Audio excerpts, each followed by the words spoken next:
Today as well, colleges were reopening, and strict adherence to COVID-19 prevention protocols and innovations are being touted as the keys to success in implementing phased reopening of institutions of higher learning. As Jackie Wambiru reports, colleges across the country have opened their gates to third and final year students as the Ministry of Education rules out mass screening of students for COVID-19, even as it tests waters ahead of the total resumption of learning. Let's have a look at that story by Jackie Wambiru.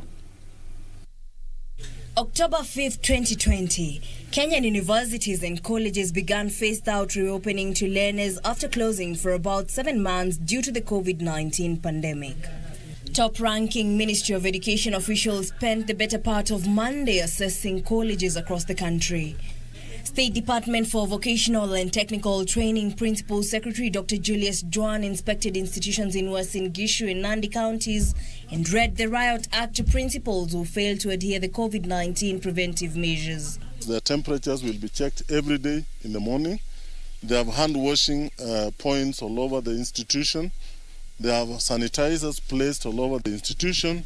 What remains now is to keep engaging the learners so that they appreciate what is being done to keep them safe. In Mombasa, Education Chief Administrative Secretary Mumina Bonaya expressed satisfaction with the preparedness at Shanzu Teachers Training College, calling on other institutions to follow suit and provide a conducive environment for learners. They've done much of what is expected of them. They've fulfilled social distancing 100%. The students are spaced out in each of the classes quite well.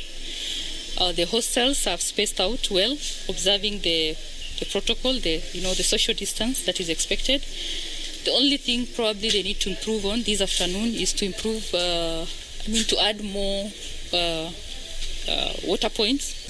At the same time, Basic Education Principal Secretary Dr. Belio Kipsang was in Narok and Bomet counties, where he urged technical and vocational education and training institutions to be innovative and manufacture personal protective equipment, sanitizers and detergents to facilitate safe learning. The best that we can do is to be able to do proper screening, body temperature and all that. That is why we have, and this institution, like so many, like all the others, they have temperature guns so that they'll be able to be testing the students as they go to class, as they go to the dining hall.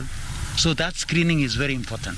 Concerning mass testing of students' post-training skills and development, Principal Secretary Dr. Alfred Cheruyot, speaking at Maseno University in Kisumu County, rolled out such an exercise, saying it would financially burden parents. Quite a few of them already reported.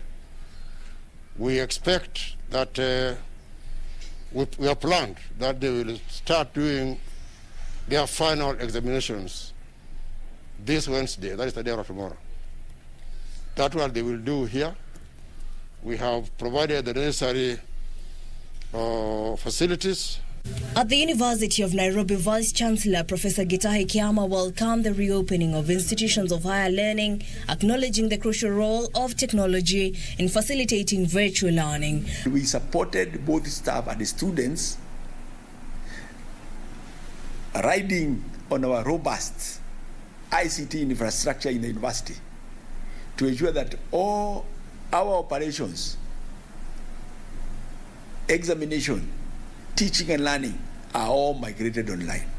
Professor Kiama, however, pointed out various challenges institutions are facing as they open doors to learners. The only thing is that we cannot bring so many at the same time, especially because of the accommodation,